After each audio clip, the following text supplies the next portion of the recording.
और news India एक बार फिर हाजिर है अपने ग्राउंड जीरो के हीरोज के साथ। इस खास बुलेटिन में हमारे हीरो बताएंगे हर खबर की जमीनी हकीकत, वो भी ग्राउंड जीरो से। भारत सरकार ने ऑपरेशन गंगा लॉन्च किया है। यूक्रेन से जो फंसे हुए छात्र हैं वो कैसे आ सकें भारत में, इसके लिए पूरी तरह से भारत सरकार तैयार है। हमारे साथ बातचीत के लिए केंद्रीय मंत्री मुख्तार अब्बास नकवी साहब हैं। सर, आप कल गए थे एयरपोर्ट, आपने उन छात्रों से भी बात की। लगातार सरकार मिशन कर रही है, कुछ लोग हैं उनका कहना है कि देर कर दी सरकार ने। देखिए, इस समय संकट का समय है। एक तरह से यूक्रेन में भीषण युद्ध चल रहा है।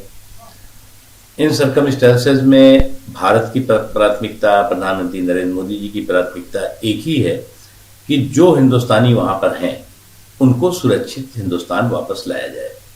और इस काम के लिए लगातार जो भी स्पेशल फ्लाइट्स हैं, इवन एयरफोर्स की भी जो ज़रूरत है वो कर लगाई जा रही है, तो उनको वापस हिंदुस्तान वापस लाया जा रहा है। अब कुछ लोगों का आदत है कि ऐसे संकट के समय में भी जो है वो बेसुरे सवाल करते हैं, तो ये उनकी अपनी समस्या है। इस समय हमें सवाल का जवाब देने की ज़रूरत नहीं, सवाल के समाधान की ज़रूरत है। सर, समाधान की बात है। और इसके अलावा सर, क्या कुछ अभी और वहां से जो 4 मंत्री गए हुए हैं, लगभग कब तक सारे स्टूडेंट्स को? देखिए, बहुत एक डिफिकल्ट समय चल रहा है वहाँ पे। आप देख रहे हैं कि वहाँ पे किस तरह से पूरी तरह से जो सामान्य जनजीवन है पूरी तरह से अस्त व्यस्त है। उन हालात में सबको हम यहाँ हिंदुस्तान सुरक्षित लेके आ सकें, इस स्ट्रेटेजी के तहत, इस ऑपरेशन के तहत हम काम कर रहे हैं। और आप हम ऊपर वाले से दुआ करिए कि सभी हिंदुस्तानी सुरक्षित वापस आ सकें। धन्यवाद। हमारे साथ बातचीत कर रहे थे मुख्तार अब्बास नकवी साहब। तौर पे कहा कि हमारी सरकार की लगातार कोशिश है कि सभी हिंदुस्तान के लोग यहाँ पर वापस सुरक्षित आ सके। वीडियो जर्नलिस्ट मोनिका के साथ अजय शुक्ला, न्यूज इंडिया, नई दिल्ली। कांग्रेस से राज्यसभा सांसद प्रदीप टमटा जी हमारे साथ हैं। ऑपरेशन गंगा लॉन्च किया है यूक्रेन से भारत वापस लाने के लिए उन बच्चों को जो वहां पढ़ने गए हैं। भारत सरकार ने 4 मंत्री भी रिपोर्ट किए हैं जो यूक्रेन के पड़ोसी देशों में पहुंच रहे हैं। क्या लग रहा है, सरकार ने बहुत देर कर दी या सरकार का ऑपरेशन गंगा सफल मिशन है? एज यूजुअल, जिस तरह से कोविड के दौर में तमाम चेतावनी मिलने के बावजूद भी सरकार ने देरी कर दी, और वही ऑपरेशन यूक्रेन पे भी हुआ है। मैं इसको ऑपरेशन गंगा नहीं कहूँगा। गंगा की सफाई तो आपने फिर एक बड़े अभियान में, जहाँ हजारों छात्र फंसे हुए एक मुल्क में, और चेतावनी देने के बावजूद, वेस्टर्न कंट्रीज ने चेतावनी दे दी थी। अमेरिका के राष्ट्रपति जॉर्ज बाइडेन कह रहे थे रूस कभी भी यूक्रेन पर हमला कर सकता है।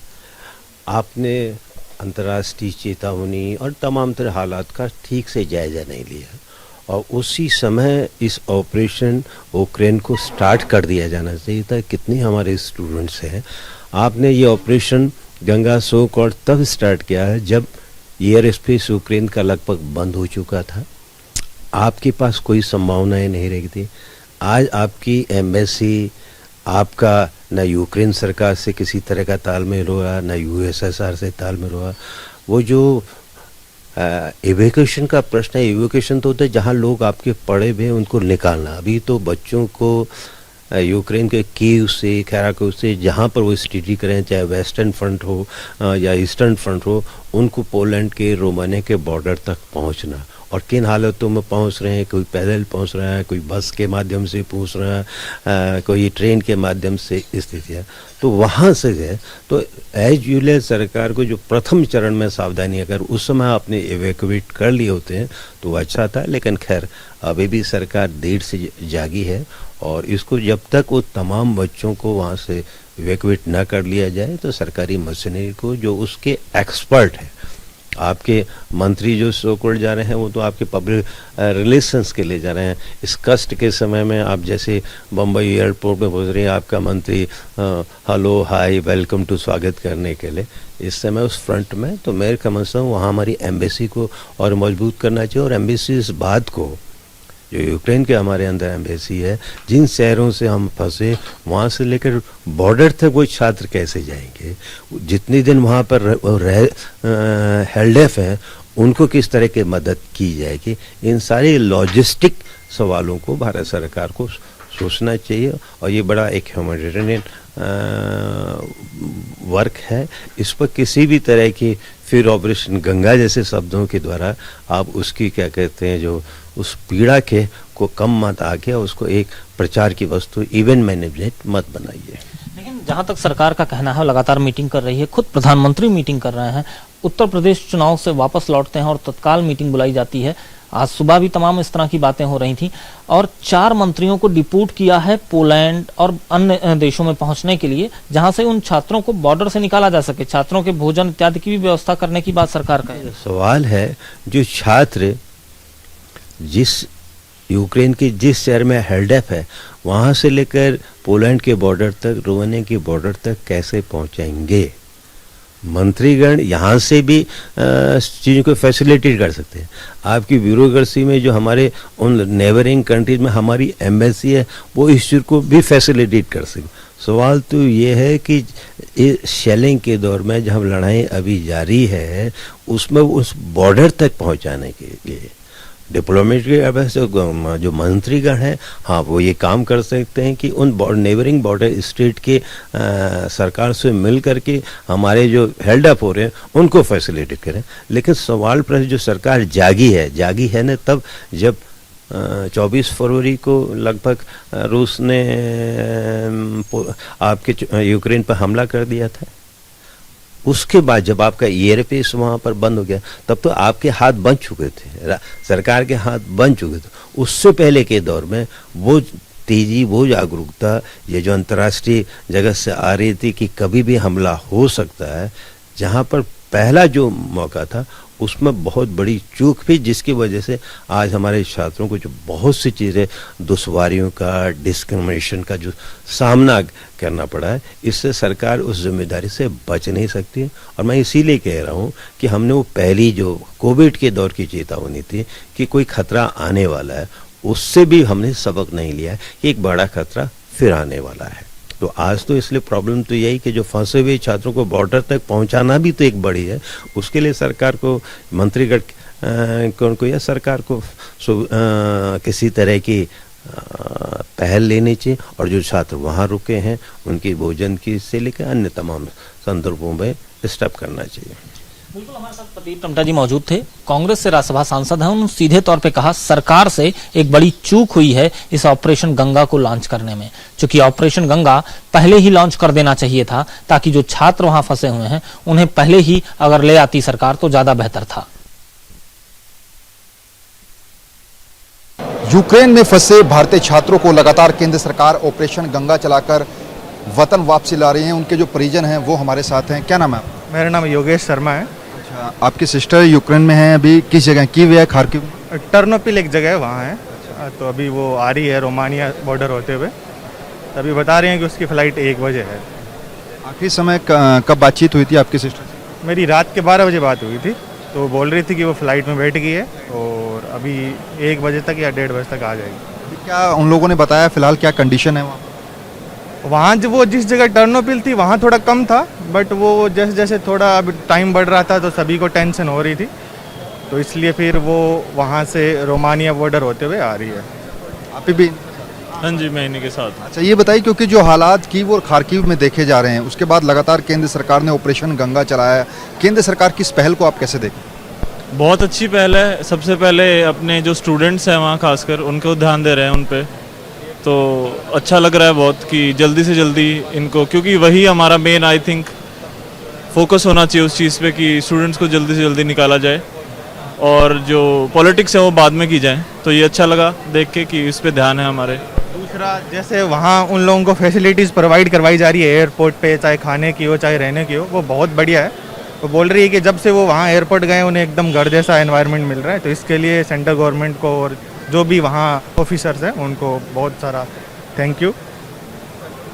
ये तमाम जो परिजन हैं, मैं इनसे भी बात करना चाहूँ। क्या नाम है आप? जसलीन मल्होत्रा है मेरा नाम। कौन यूक्रेन में फंसे हुए हैं और क्या आखिरी समय आपकी क्या बातचीत उनसे हुई? बिटिया थोड़ी चर्नीविट्सी में पढ़ती है, बुकोनिया यूनिवर्सिटी में मेडिकल कर रही है, MBBS 3rd ईयर है उसका, और 24 को उसकी फ़्लाइट थी।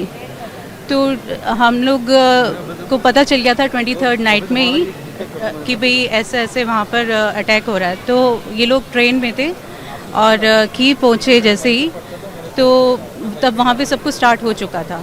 तो बाई चांस ये गुड लक थी इनकी कि इन लोगों ने बहुत अच्छा डिसीजन लिया। ये लोग वहाँ रुके नहीं, ये लोग वॉक करके किसी तरह से इन्होंने, इनकी यूनिवर्सिटी वालों ने हेल्प की, इनकी बसेस करा दी। और ये जो 12 घंटे की बस, मतलब उनका टाइम था, चर्नीविट से पहुँचे ये लोग 18 घंटे में। सरकार की तरफ से जो ऑपरेशन गंगा चलाया जा रहा है, जिसके तहत वहाँ के छात्रों को वतन वापसी लाया जा रहा है, केंद्र सरकार की इस पहल को आप कैसे देखते? ये तो बहुत अच्छा है। मैं मोदी जी को बहुत बहुत थैंकफुल हूँ उनकी, क्योंकि थोड़ा वहाँ पे डिफ़िकल्ट तो बच्चों के लिए बहुत ज़्यादा है। जब तक वो रोमानिया का बॉर्डर क्रॉस नहीं करते, तब रोमानिया में तो बल्कि बच्चे गिर गए और वहाँ पे उनको चोट भी लगी है, जैसे धक्का मुक्की भी हो रही है बहुत, और वहाँ पे बहुत सारे स्टूडेंट्स हैं। और मेरी बिटिया की गुड लक थी कि उसका 3rd लिस्ट में नाम था, लेकिन फिर भी बहुत टफ हुआ उनके लिए वहाँ से निकलना। लेकिन रोमानिया के बाद जो गवर्नमेंट ने बच्चों को साइकोलॉजिकल, उनको थोड़ा सा कंफर्ट दिया है, उनकी जो हेल्प की है ना, वो उसके लिए मैं सच में इंडियन गवर्नमेंट का और हमारे जो जयशंकर जी हैं उनका और मोदी जी का बहुत बहुत धन्यवाद करती हूँ, और रोमानिया का भी करती हूँ। और यूनिवर्सिटी जो सुनील शर्मा सर थे इनके, उन्होंने भी इनकी काफ़ी वहाँ पर हेल्प की है। बट हाँ, थोड़े कुछ चीज़ों में बहुत कमी है, जैसे थोड़ा और भी थोड़ा बेटर होता तो बच्चे थोड़ा जल्दी निकल आते तो अच्छा होता। लगातार जो परिजन हैं वो IGI एयरपोर्ट पहुंच रहे हैं, क्योंकि यहाँ पर जो है ऑपरेशन गंगा के तहत जो यूक्रेन में भारतीय छात्र फंसे हुए हैं उनको लगातार लाया जा रहा है। कैमरा पर्सन नरेश के साथ नमित त्यागी, न्यूज़ इंडिया, दिल्ली। हमारे साथ बातचीत करने के लिए अलका लांबा जी हैं, कांग्रेस की वरिष्ठ नेता हैं। अलका जी, जिस तरीके से अभी जो यूक्रेन के अंदर स्थिति बनी हुई है, सरकार लगातार ऑपरेशन चला रही है और इस ऑपरेशन को भी सरकार कह रही है कि अब तक का बड़ा ऑपरेशन है और लगातार छात्रों को रेस्क्यू करके भारत में लाया जा रहा है, और 4 उनके मंत्री भी वहाँ पे लगे हुए हैं। क्या कहेंगे इस पर? देखिए, बड़ा ऑपरेशन है, आज़ादी के इतिहास में पहली बार ऐसा हो रहा है। जहाज में लाइव जाकर उनके मंत्री कर रहे हैं, सेल्फियां खिंचवा रहे हैं, ये श्रेय लेने का समय नहीं है। सबसे बड़ा आपका ऑपरेशन होता तो आज 22,000 में से लगभग सिर्फ 2,000 ही बच्चे मेरे को लगता है वापस शायद ही आए हों। 20-22 हज़ार बच्चे अभी भी वहाँ फंसे हुए हैं। अभी आपसे जब मैं बात कर रही हूँ, एक एडवाइजरी और जारी होती है कि छात्र वहाँ से निकलें, और फिर कभी एडवाइजरी आ जाती है कि अगर आपको वहाँ पर गोलाबारी और ये सब हमले होते हुए दिखे तो आप बंकरों में छुप जाइए। छात्र तो कंफ्यूज है कि हमें छुपना है, भूखे प्यासे वहाँ कब तक रहना है, क्योंकि इस बात को आज 10 दिन होने वाले हैं। आपकी प्राथमिकताओं में सच्चाई तो ये है कि केंद्र की भाजपा सरकार और देश के प्रधानमंत्री की प्राथमिकताओं पर उत्तर प्रदेश का चुनाव था। गंभीरता होती तो आज 10 दिन में सारी फ्लाइट्स को आप डाइवर्ट कर सकते थे, और देश आपसे बिल्कुल इस बात के लिए नाराज नहीं होता कि मुझे तो जाना था अमेरिका या मुझे जाना था किसी और देश में, ऑस्ट्रेलिया, और आपने मेरी फ्लाइट में टिकट रद्द कर दी। हम खुद चाहते हैं कि सारी प्राथमिकताएं यूक्रेन से हमारे भारतीय जो छात्र फंसे हुए हैं उन्हें निकालने में होनी चाहिए थी, लेकिन अभी तक गंभीरता नहीं दिख रही। आपके मंत्री हिम्मत नहीं दिखा रहे। आज आप फैसला करते हैं कि आपके मंत्री यूक्रेन के बॉर्डर तक जाएंगे।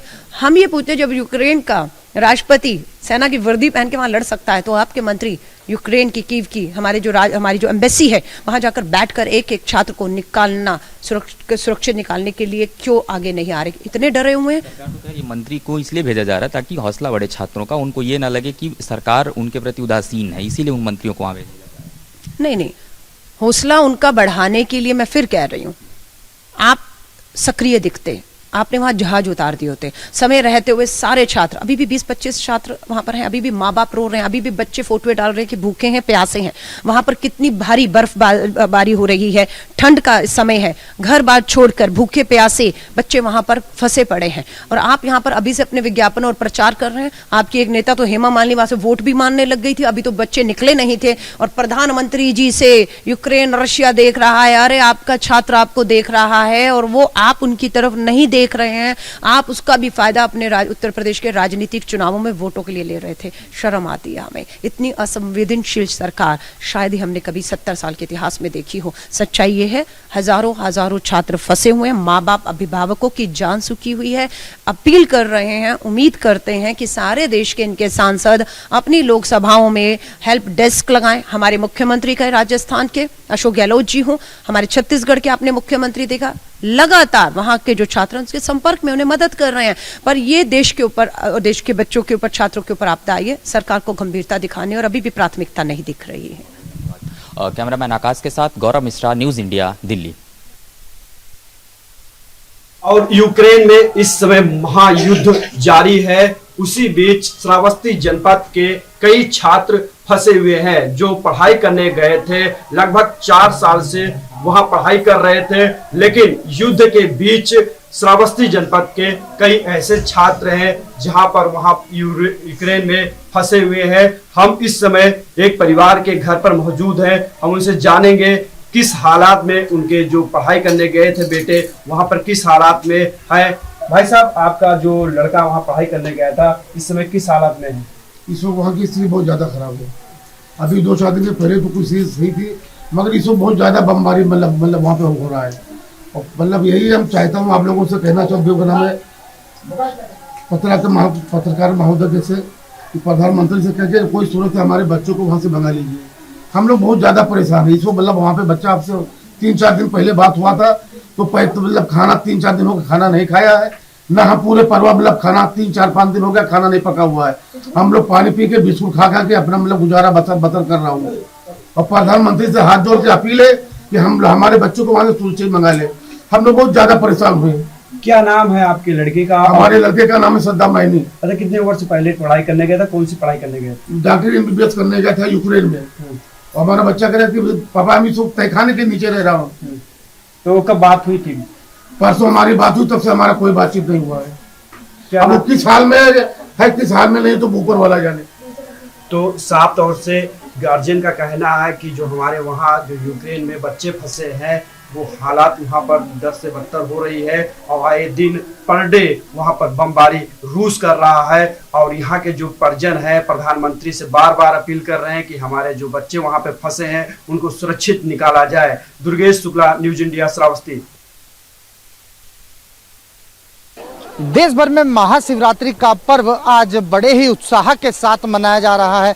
धर्मनगरी हरिद्वार की बात की जाए तो यहाँ भी सुबह से ही लंबी लंबी लाइनों में लगकर जो शिव भक्त हैं वो जलाभिषेक कर रहे हैं। आप देख सकते हैं कि किस तरह से जो शिव भक्त हैं वो लंबी लंबी लाइनों में लगकर भोले बाबा को प्रसन्न कर रहे हैं। हालांकि कुछ जो श्रद्धालु हैं उनसे भी हम बात करेंगे कि किस तरह का महत्व है और क्या मन्नतें लेकर आज हरिद्वार पहुंचे हैं। जी, क्या नाम है आपका? मेरा नाम वेद प्रकाश, राजस्थान से हूँ। क्या मन्नतें लेके आए हैं, क्या कहेंगे? मन्नतें ये है, मन्नतें लेकर तो आता ही आता है प्राण है। मन्नतें ये है कि भगवान सुख सौभाग्य दे और देश की उन्नति हो और राष्ट्र का जो भी मालिक हो वो राष्ट्र की सेवा में संलग्न हो। इसी उद्देश्य से आते हैं कि राष्ट्र का हित हो।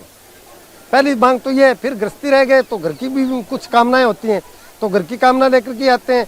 मैं सन 89 से आ रहा हूँ और 89 के बाद में यहाँ आने पर आत्मा में आनंदानुभूति होती है जो कि जिसका कि वर्णन नहीं किया जा सकता। आत्मा की आनंदानुभूति इतनी होती है कि आनंद आता है और यहाँ आकर के बहुत अच्छा लगता है। यहाँ से बाहर जाते हैं हम जंगलों में तो वहाँ बड़े बहुत तपस्वी संत मिलते हैं। जैसा कि गंगा के तट पर सुभाष चौक पर 300 वर्ष पुराना एक वृक्ष का वृक्ष है, उनके नीचे और जूना अखाड़ा के संत बैठते हैं। वो सर्दी गर्मी बरसात एक स्थान पर बैठे रहते हैं तो ये देख करके बहुत अच्छा लगता है और बहुत ही आनंद आता है।